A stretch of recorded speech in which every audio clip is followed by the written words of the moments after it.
ಬಂಧುಗಳೇ ನಮಸ್ಕಾರ, ಹೇಗಿದ್ದೀರಿ ನೀವೆಲ್ಲರೂ? ನಾನು ಸುಬ್ರಹ್ಮಣ್ಯ ಎಸ್ ಹಂಡಿಗೆ. ಬಂಧುಗಳೇ, ಇವತ್ತು RCB ಅಭಿಮಾನಿಗಳಿಗೆ ಹಬ್ಬ. ನನ್ನ ಪ್ರಕಾರ RCB ಅಭಿಮಾನಿಗಳು ಇವತ್ತು ನಿದ್ರೆ ಮಾಡೋದೇ ಡೌಟ್. ರಾತ್ರಿ ಪೂರ್ತಿ ಆ ಸಿಹಿ ಕ್ಷಣಗಳನ್ನ ಮತ್ತೆ ಮತ್ತೆ ನೆನಪು ಮಾಡ್ಕೊಳ್ತಾರೆ ಅಂತ ನನಗಂತೂ ಅನ್ಸುತ್ತೆ.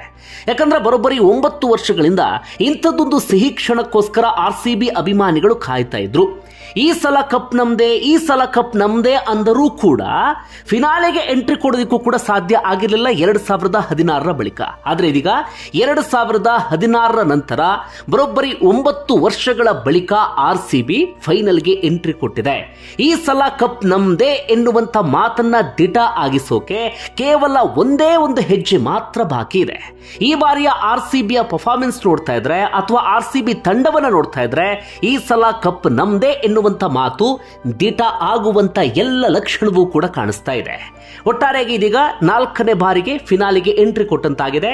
2009, 2011, 2016, ಇದೀಗ 2025ರಲ್ಲಿ ಹೊಸ ತಂಡ, ಹೊಸ ಕ್ಯಾಪ್ಟನ್ನ ಮೂಲಕ RCB ಫಿನಾಲಿಗೆ ಎಂಟ್ರಿ ಕೊಟ್ಟಿದೆ. ಹಾಗಾದ್ರೆ ಇವತ್ತಿನ ಪಂದ್ಯ ಹೇಗಿತ್ತು ಆ ವಿವರವನ್ನ ಗಮನಿಸ್ತಾ ಹೋಗೋಣ. ಬಂಧುಗಳೇ, ಈ ಹಿಂದಿನ ಎಲ್ಲ ಸೀಸನ್ಗಳಿಗಿಂತಲೂ ಕೂಡ RCB ಈ ಬಾರಿ ಬೇರೆ ರೀತಿಯಲ್ಲೇ ಕಾಣಿಸ್ತಾ ಇದೆ, ಅಥವಾ ಹೊಸ ರೂಪಾಂತರ ಆದಂತಹ ತಂಡದ ರೀತಿಯಲ್ಲಿ ಕಾಣಿಸ್ತಾ ಇದೆ. ಹೀಗಾಗಿ 2025ರ IPL ಶುರುವಾಗ್ತಾ ಇದ್ದ ಹಾಗೆ RCBಗೆ ಸಂಬಂಧಪಟ್ಟ ಒಂದಷ್ಟು ಮಂದಿ ಭವಿಷ್ಯವನ್ನ ನುಡಿದಿದ್ರು. RCB ಈ ಬಾರಿ ಕಪ್ ಗೆಲ್ಲುವಂತ ಸಾಧ್ಯತೆ ನಿಚ್ಚಳವಾಗಿದೆ ಅಂತ. ಅದೇ ರೀತಿಯಾಗಿ RCBಯ ಜರ್ನಿ ಕೂಡ ಸಾಕ್ತು. ಅಂತಿಮವಾಗಿ ಇವತ್ತು ಕ್ವಾಲಿಫೈಯರ್ ಪಂದ್ಯ ನಡೆಯಿತು. ಒಂದು ಕಡೆಯಿಂದ RCB, ಮತ್ತೊಂದು ಕಡೆಯಿಂದ ಪಂಜಾಬ್ ಕಿಂಗ್ಸ್. ಎರಡೂ ಕೂಡ ಅತ್ಯಂತ ಬಲಿಷ್ಠ ತಂಡಗಳು ಅಂತ ಅನಿಸ್ಕೊಂಡಿದ್ವು. ಆದರೆ ಪಂಜಾಬ್ ಕಿಂಗ್ಸ್ ಅನ್ನ ಮಕಾಡೆ ಮಲಗಿಸುವಲ್ಲಿ, ಅದರಲ್ಲೂ ಕೂಡ ಅವರದ್ದೇ ಪಿಚ್ ನಲ್ಲಿ ಅವರನ್ನ ಸೋಲಿಸುವಲ್ಲಿ RCB ಹುಲಿಗಳು ಯಶಸ್ವಿಯಾದರು. ಇನ್ನು ಪಂಜಾಬ್ ಕಿಂಗ್ಸ್ ಟೇಬಲ್ ಟಾಪರ್ ಆಗಿರುವ ಕಾರಣಕ್ಕಾಗಿ ಫಿನಾಲೆಗೆ ಎಂಟ್ರಿ ಕೊಡೋದಕ್ಕೆ ಅವರಿಗೆ ಇನ್ನೊಂದು ಅವಕಾಶ ಇದೆ ಬಿಡಿ. ಇನ್ನು ಇವತ್ತು RCBಯ ಬೌಲಿಂಗ್ ಬಗ್ಗೆ ನಾವೆಲ್ಲರೂ ಕೂಡ ಮಾತಾಡಲೇಬೇಕು. ಬೌಲಿಂಗ್ ಎಷ್ಟು ಸ್ಟ್ರಾಂಗ್ ಆಗಿ ಕಾಣಿಸ್ತು ಅಂದ್ರೆ ಇತ್ತೀಚಿನ ಯಾವ ಸೀಸನ್ ಅಲ್ಲೂ ಕೂಡ RCBಯ ಬೌಲಿಂಗ್ ಈ ಪರಿಯಾದಂಥ ಅಟ್ಯಾಕ್ ಅನ್ನ ಮಾಡಿರಲಿಲ್ಲ. ಆದರೆ ಈ ಸೀಸನ್ ಅಲ್ಲಿ ಬೌಲಿಂಗ್ಗೆ ನಾವು ವಿಶೇಷವಾದಂಥ ಕ್ರೆಡಿಟ್ ಅನ್ನ ಕೊಡಲೇಬೇಕು. ಅದರಲ್ಲೂ ಕೂಡ ಇವತ್ತಿನ ಪಂದ್ಯ ಇನ್ನಷ್ಟು ಕುತೂಹಲ ಮೂಡಿಸೋದಕ್ಕೆ ಕಾರಣ, ಅಥವಾ ಬೌಲಿಂಗ್ ಇನ್ನಷ್ಟು ಸ್ಟ್ರಾಂಗ್ ಆಗೋದಕ್ಕೆ ಕಾರಣ, ಜೋಶ್ ಹೇಜಲ್ವುಡ್ ಕಂಬ್ಯಾಕ್ ಮಾಡಿದ್ರು. ಹೀಗಾಗಿ ಆರಂಭದಿಂದಲೇ ಪಂಜಾಬ್ ಕಿಂಗ್ಸ್ನ ಆ ಬ್ಯಾಟಿಂಗ್ ಪಡೆಗೆ ಪೆಟ್ಟು ಕೊಡುವಲ್ಲಿ RCB ಬೌಲರ್ಗಳು ಯಶಸ್ವಿಯಾದರು.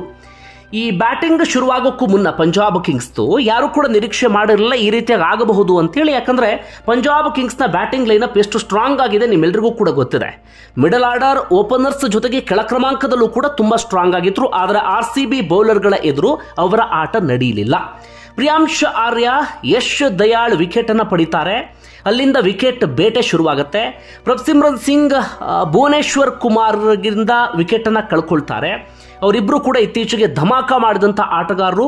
ಪಂಜಾಬ್ ಕಿಂಗ್ಸ್ ಈ ಹಂತಕ್ಕೆ ಬರೋದಕ್ಕೆ ಅವರ ಕೊಡುಗೆ ದೊಡ್ಡ ಮಟ್ಟಿಗೆ ಇತ್ತು. ಆದರೆ ಅಂತಾರಾಷ್ಟ್ರೀಯ ಪಂದ್ಯಗಳಲ್ಲಿ ಆಡದೇ ಇರುವಂತಹ ಕಾರಣಕ್ಕಾಗಿ ಇಂತಹ ಪ್ರಮುಖ ಪಂದ್ಯದಲ್ಲಿ ಒಂದು ಹಂತಕ್ಕೆ ಅವರು ಭರವಸೆಯನ್ನು ಕಳ್ಕೊಂಡು ಬಿಡ್ತಾರೆ, ಅಥವಾ ಆ ನಂಬಿಕೆ ಇರೋದಿಲ್ಲ. ಅದು RCBಗೆ ಇವತ್ತು ಪ್ಲಸ್ ಆಯಿತು. ಅದಾದ ಬಳಿಕ ಇತ್ತೀಚೆಗೆ ಪಂಜಾಬ್ ಕಿಂಗ್ಸ್ನಲ್ಲಿ ಮ್ಯಾಜಿಕ್ ಮಾಡ್ತಿದ್ದಂಥ ಜೋಶ್ ಇಂಗ್ಲೀಸ್ ಹೇಜಲ್ವುಡ್ಗೆ ಬಲಿಯಾದರು.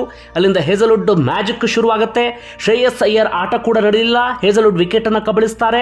ಅದಾದ ಬಳಿಕ ನೇಹಲ್ ವದೇರಾ, ಯಶ್ ದಯಾಳ್ಗೆ, ಸ್ಟೋಯಿನಿಸ್, ಶಶಾಂಕ್ ಸಿಂಗ್ ಇವರೆಲ್ಲರೂ ಕೂಡ ಸುಯೇಶ್ ಶರ್ಮಾಗೆ ಬಲಿಯಾಗಿ ಹೋಗಿಬಿಡ್ತಾರೆ. ಅದಾದ ಬಳಿಕ ಕೆಳ ಕ್ರಮಾಂಕದ ಆಟಗಾರರು ಹೆಚ್ಚು ಹೊತ್ತು ನಿಲ್ಲಿಲ್ಲ. ಸ್ವಲ್ಪ ಹೊತ್ತು ಪ್ರತಿರೋಧವನ್ನು ಒಡ್ಡಿದ್ದು ಅಂದ್ರೆ ಸ್ಟೋಯಿನಿಸ್ ಮಾತ್ರ. ಇನ್ನುಳಿದಂತೆ ಪಂಜಾಬ್ ಕಿಂಗ್ಸ್ನ ಯಾವುದೇ ಬ್ಯಾಟ್ಸ್ಮನ್ಗಳಿಗೂ ಕೂಡ RCBಯ ಬೌಲರ್ಗಳು ಎದುರು ನಿಲ್ಲೋದಿಕ್ಕೆ ಸಾಧ್ಯ ಆಗಲಿಲ್ಲ. ಭುವಿ 1 ವಿಕೆಟ್ ತಗೊಂಡ್ರೆ, ಯಶ್ ದಯಾಳ್ 2, ಹೇಜಲ್ವುಡ್ 3, ಸುಯೇಶ್ 3, ಅದೇ ರೀತಿಯಾಗಿ ರೊಮಾರಿಯೋ 1 ವಿಕೆಟ್ ಅನ್ನು ಪಡೆದುಕೊಂಡ್ರು. ಕೃಣಾಲ್ ಪಾಂಡೆ ಹೊರತಾಗಿ ಯಾರ್ಯಾರು ಬೌಲಿಂಗ್ ಮಾಡಿದ್ರು ಎಲ್ಲರೂ ಕೂಡ ವಿಕೆಟ್ ಅನ್ನು ಪಡೆಯುವಲ್ಲಿ ಯಶಸ್ವಿಯಾದರು. ಅದಾದ ಬಳಿಕ RCBಯ ಬ್ಯಾಟಿಂಗ್ ಶುರುವಾಯಿತು. ಸಣ್ಣದಾಗೊಂದು ಅನುಮಾನ ಇತ್ತು ಎಲ್ರಿಗೂ ಕೂಡ. ಯಾಕಂದ್ರೆ ಪಂಜಾಬ್ ಕಿಂಗ್ಸ್ನ ಬ್ಯಾಟಿಂಗ್ ಲೈನ್ ಅಷ್ಟೊಂದು ಸ್ಟ್ರಾಂಗ್ ಆಗಿದೆ, ಇಷ್ಟು ಬೇಗ ವಿಕೆಟ್ ಅನ್ನ ಕಳೆದುಕೊಂಡ್ರು, ಲೋ ಸ್ಕೋರ್ ಅಂದಾಗ ಸಹಜವಾಗಿ ಒಂದು ಆತಂಕ ಇತ್ತು.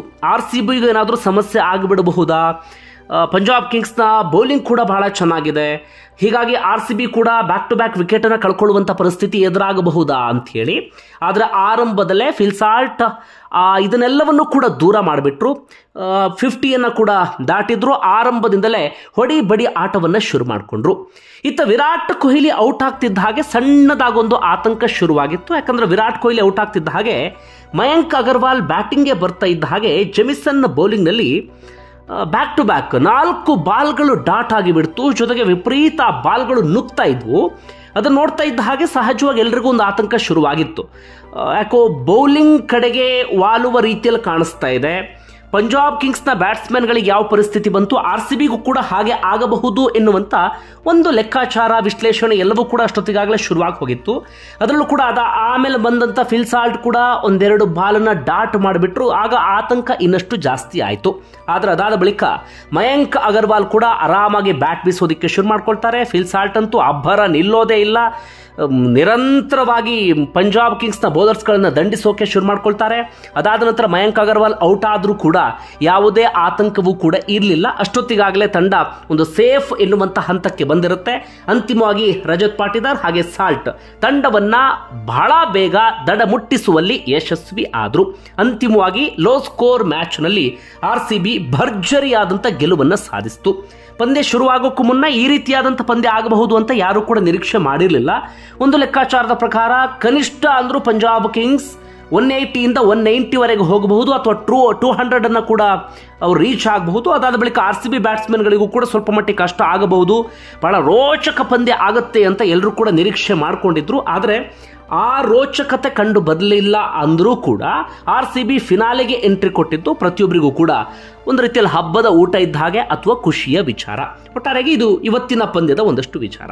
ಹಾಗಾದ್ರೆ RCB ಈ ಬಾರಿ ಯಾವ ಕಾರಣಕ್ಕಾಗಿ ಈ ಹಂತಕ್ಕೆ ಬಂತು ಅಂತ ಗಮನಿಸ್ತಾ ಹೋಗೋದಾದ್ರೆ, ಈ ಬಾರಿ RCB ಎಲ್ಲ ವಿಚಾರದಲ್ಲೂ ಕೂಡ ಬಲಿಷ್ಠ ತಂಡವಾಗಿ ಕಾಣಿಸ್ತಾ ಇದೆ. ಹಾಗೆ ಬೇರೆ ರೀತಿಯಲ್ಲೇ ಕಾಣಿಸ್ತಾ ಇದೆ. ಹಿಂದಿನ ಸೀಸನ್ಗಳಲ್ಲಿ RCBಗೆ ಮೈನಸ್ ಇದ್ದಂಥ ಪಾಯಿಂಟ್ಸ್ ಏನಪ್ಪಾ ಅಂದ್ರೆ, ಕೆಲವು ಆಟಗಾರರ ಮೇಲೆ ಡಿಪೆಂಡ್ ಆಗ್ತಾ ಇತ್ತು.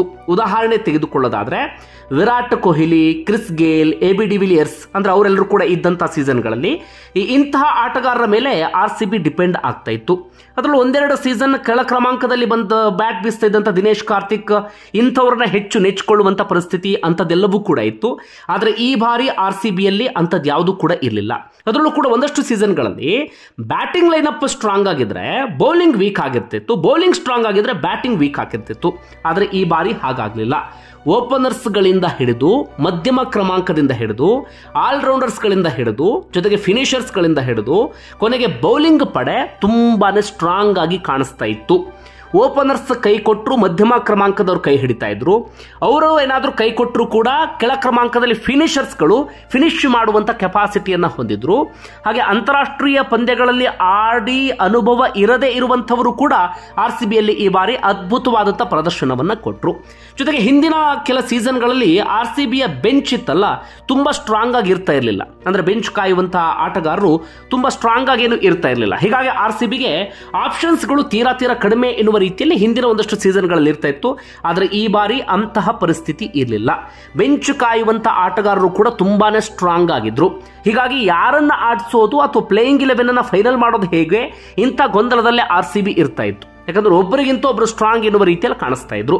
ಹೀಗಾಗಿ RCB ಈ ಬಾರಿ ಬಹಳ ವಿಶೇಷವಾಗಿ ಅಥವಾ ರೂಪಾಂತರ ತಂಡ ಎನ್ನುವ ರೀತಿಯಲ್ಲಿ ಕಾಣಿಸ್ಕೊಳ್ತು. ಅದರಲ್ಲೂ ಕೂಡ ಬ್ಯಾಟಿಂಗ್ ಕೋಚ್ ಆಗಿರುವಂಥ ದಿನೇಶ್ ಕಾರ್ತಿಕ್ ಕೂಡ ನಾವು ಒಂದು ಕ್ರೆಡಿಟ್ ಕೊಡಬೇಕು. ಯಾಕಂದರೆ ತುಂಬಾ ಆಕ್ಟಿವ್ ಆಗಿ ಗುರುತಿಸ್ಕೊಳ್ತಾ ಇದ್ರು ಅಥವಾ ತುಂಬಾ ಆಕ್ಟಿವ್ ಆಗಿ ಕೆಲಸವನ್ನು ಮಾಡಿದ ರೀತಿಯಲ್ಲೂ ಕೂಡ ಕಾಣಿಸ್ತು. ಯಾಕಂದರೆ ಬ್ಯಾಟಿಂಗ್ ಇಷ್ಟರ ಮಟ್ಟಿಗೆ ಸ್ಟ್ರಾಂಗ್ ಆಗಿರೋದನ್ನು ಗಮನಿಸ್ತಾ ಇದ್ರೆ ವಿರಾಟ್ ಕೊಹ್ಲಿ, ಫಿಲ್ ಸಾಲ್ಟ್ ಇಂಥವರೆಲ್ಲರೂ ಕೂಡ ಸಾಕಷ್ಟು ಪಂದ್ಯಗಳನ್ನು ಆಡಿ ಅನುಭವ ಉಳ್ಳಂಥ ಆಟಗಾರರು. ಆದರೆ ಈ ಜಿತೇಶ್ ಶರ್ಮಾರಂಥ ಆಟಗಾರರು ಕೂಡ ಭರ್ಜರಿ ಪ್ರದರ್ಶನವನ್ನು ಕೊಟ್ಟಿದ್ದಾರೆ. ಅಂದರೆ ಅದರ ಹಿಂದೆ ದಿನೇಶ್ ಕಾರ್ತಿಕ್ ಇರೋದ್ರಲ್ಲಿ ಯಾವುದೇ ಅನುಮಾನವೂ ಕೂಡ ಇಲ್ಲ. ಒಟ್ಟಾರೆಯಾಗಿ RCBಯ ಈ ಬೆಳವಣಿಗೆ ಬಗ್ಗೆ ನಿಮ್ಗೇನಿಸುತ್ತೆ ಕಮೆಂಟ್ ಬಾಕ್ಸಲ್ಲಿ ಮೆನ್ಷನ್ ಮಾಡಿ.